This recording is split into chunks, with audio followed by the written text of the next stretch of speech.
कैसे आप सब। अगर आप बिहार एसआई का जो न्यू वैकेंसी आया हुआ है उसका फॉर्म भरना चाहते हैं तो इस वीडियो में बने रहें।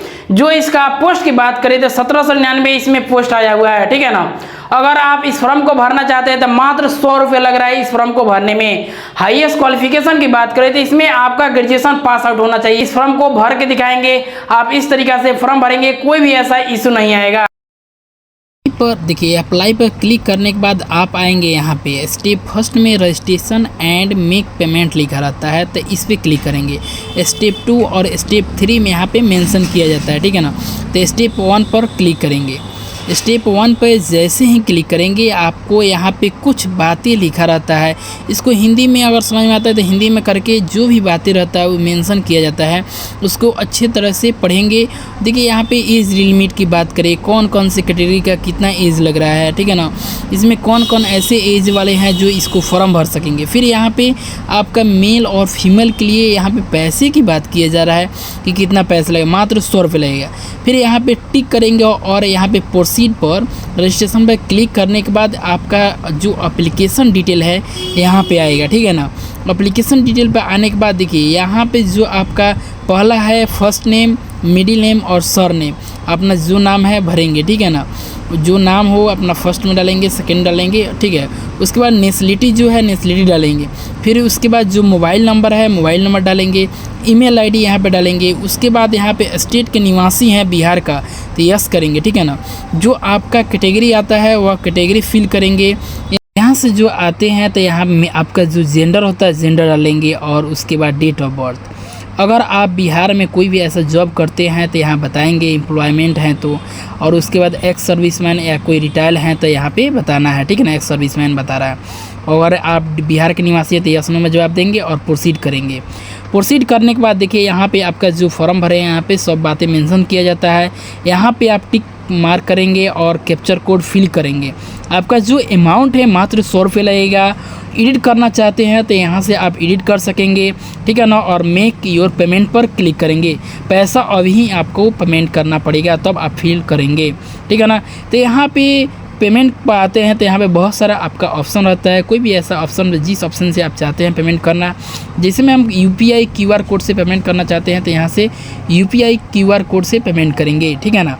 यहाँ से जैसे मैंने अपना पेमेंट फाइनल किया तो यहाँ से देखिए फाइनली जो है मेरा पेमेंट हो चुका है और रजिस्ट्रेशन जो है मेरा नंबर है यहाँ पे मिल चुका है, ठीक है ना। इसके बाद यहाँ पे प्रोसीड फिल लिख रहा है। देखिए यहाँ पे कोई जीमेल पर यहाँ दिया जाता है। अगर कोई आपका डाउट होता तो यहाँ से आप पता कर सकेंगे और यहाँ पे जीमेल के माध्यम से, ठीक है ना। उसके बाद यहाँ पे प्रोसीड और फिल यहाँ पे एप्लीकेशन दिया रहता है, इस पर क्लिक करेंगे।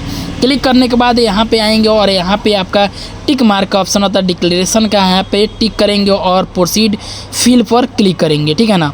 यहाँ पे आएंगे और प्रोसीड फिल एप्लीकेशन पर क्लिक करेंगे। यहाँ पे जब क्लिक करेंगे तो आपका जो एप्लीकेशन है यहाँ पे खुल जाएगा, ओपन हो चुका है। और इसमें जो भी बातें हैं यहाँ पे पोस्ट पूछ रहा है, पोस्ट यहाँ पे जो भी दिया जाता है पोस्ट देंगे, सब इंस्पेक्टर वाला, ठीक है ना। उसके बाद फादर्स नेम, ठीक है ना। उसके बाद यहाँ पे मिलिट्री है, इसको भरना एकदम ज़रूरी है, फादर्स नेम, मदर्स नेम। उसके बाद मैरिड में अनमैरिड मैरिड जो भी है यहाँ पे फिल करेंगे। फिर उसके बाद कोई भी आइडेंटिटी प्रूफ देना है, वोटर आईडी, पासपोर्ट जो भी देना है, ठीक है ना। उसके बाद उसका जो आइडेंटिटी कार्ड नंबर है उसको नंबर फिल करेंगे इसमें। फिर उसके बाद यहाँ पे आइडेंटिटी मार्क्स पूछ रहा है, यानी कटा फटा कोई भी निशान हो यहाँ पे फिल करेंगे, ठीक है ना। यहाँ पे जो भी आपका कटा फटा है। उसके बाद क्या आप फ्री फाइटर से हैं यहाँ पे तो यस नो में डालेंगे, ठीक है ना। फिर उसके बाद क्वालिफ़िकेशन यहाँ पे जो है आपका 10th का क्वालिफ़िकेशन यूनिवर्सिटी नेम लिखेंगे। उसके बाद यहाँ पे पासिंग सर्टिफिकेट होता है नंबर डालेंगे और जब पास किए हैं उसका यहाँ पे डेट होता है, डेट मंथ और ईयर यहाँ पे डालेंगे, ठीक है ना, जब आपने 10th पास आउट किया है। फिर उसके बाद ग्रेजुएशन का सेम वही काम करना है, यूनिवर्सिटी नेम डालना है। पासिंग जो नंबर होता है पासिंग यानी जो सर्टिफिकेट नंबर यहाँ डालेंगे।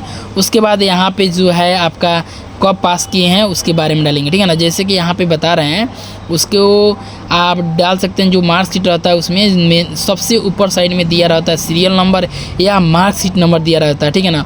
अगर आपके पास सर्टिफिकेट नंबर है तो सर्टिफिकेट नंबर भी डाल सकते हैं, ठीक है ना। इसमें भी सर्टिफिकेट नंबर ही मांग रहा है, ठीक है ना, वो डाल सकेंगे और पासिंग ईयर डालेंगे। फिर उसके बाद अगर आप पोस्ट में ग्रेजुएशन किए हैं तो उसके बारे में डालेंगे, अगर नहीं किए हैं तो इसको छोड़ देंगे, ठीक है ना। उसके बाद यहाँ पे जो परमानेंट एड्रेस है एड्रेस डालेंगे। यहाँ बता रहा है होल्डिंग फ्लैट नंबर बोल रहा है, नंबर है तो डालेंगे हाउस नंबर, नहीं है तो उसका विलेज नंबर, सिर्फ विलेज इसमें नाम लिख देंगे, ठीक है ना। जिसमें विलेज मेरा हुआ जो आपका गांव है, गांव का नाम यहाँ पे लिख देंगे, ठीक है ना। उसके बाद यहाँ पे गांव मोहल्ला जो है उसका नाम लिख देंगे, पोस्ट जिसमें पोस्ट डालें। फिर उसके बाद यहाँ विलेज का नाम लिख देंगे। फिर उसके बाद पोस्ट ऑफिस डालेंगे, स्टेट डालेंगे, डिस्ट्रिक्ट डालेंगे। यहाँ पे जो भी बातें यहाँ पे मेंशन किया जाता है उसके बाद यहाँ पे डिस्ट्रिक्ट हो गया। कोड जो आता है आप यहाँ पे कोड फिल करेंगे। और अगर आपका दोनों जो एड्रेस है सेम है, परमानेंट है, दोनों एड्रेस आता है यहाँ पे को बताया जाता है, को एड्रेस बताया जाता है, दोनों सेम है तो यस करेंगे। फिर उसके बाद यहाँ बता रहा डिक्लेरेशन बताना है। इसमें क्रिमिनल जो केस होता है, कोई भी ऐसा है आपका केस है तो इसमें जो भी बातें हैं यहाँ पे पढ़ेंगे और उसमें जो भी बातें पूछा जा रहा है यस नो में यहाँ पे जवाब देंगे, ठीक है ना। अगर आपके पास कोई भी केस नहीं है तो इसको भरने की कोई ज़रूरत ही नहीं है, ठीक है ना। और आगे बढ़ेंगे यहाँ पे फ़ोटो, ठीक है ना, यहाँ पे फ़ोटो जो दिया जाता है फ़ोटो और सिग्नेचर डालेंगे, ठीक है ना। अगर आप देखिए यहाँ पे 2 महीने के अंदर यहाँ पे फ़ोटो डालना होगा और वाइट बैकग्राउंड होना चाहिए 2 मंथ के अंदर, ठीक है ना। उसके बाद यहाँ पे जो भी उसका क्वालिटी होना चाहिए और जेपीजी या पीडीएफ में अपलोड करना होगा, ठीक है ना। यहाँ पे बहुत सारा यहाँ पे उसका कोई भी यहाँ पे बातें बताई जाती है, सब पढ़ के उसके बाद ही आप अपलोड करेंगे, ठीक है ना। अगर कोई भी ऐसा दिक्कत आता है तो कमेंट के माध्यम से कोई भी ऐसा इशू आता है तो आप पता कर सकेंगे और मांग सकेंगे। यहाँ पे जो आपका सिग्नेचर मांग रहा है, यहाँ पे इंग्लिश सिग्नेचर हिंदी सिग्नेचर डालेंगे। और पीडीएफ फॉर्मेट में मांग रहा है, जेपीजी या पीडीएफ जो आता है 50 के बी यहाँ बता रहा है लिस्ट देन, यानी 50 के बी से कम होना चाहिए, ठीक है ना। उसके बाद जब ये फिल हो जाएगा तो यहाँ पे प्रोसीड पर क्लिक करेंगे और क्लिक करने के बाद जो भी अपने बातें यहाँ पे फिल किया है उसको अच्छे तरीके से पढ़ेंगे और यहाँ पे क्लिक करेंगे।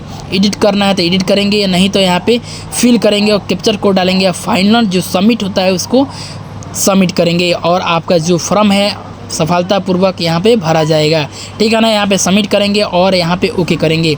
देखिए यहाँ पे जो आपका फाइनल सबमिट यहाँ पे प्रोविजनली बता रहा है सबमिटेड हो चुका है। Thank you.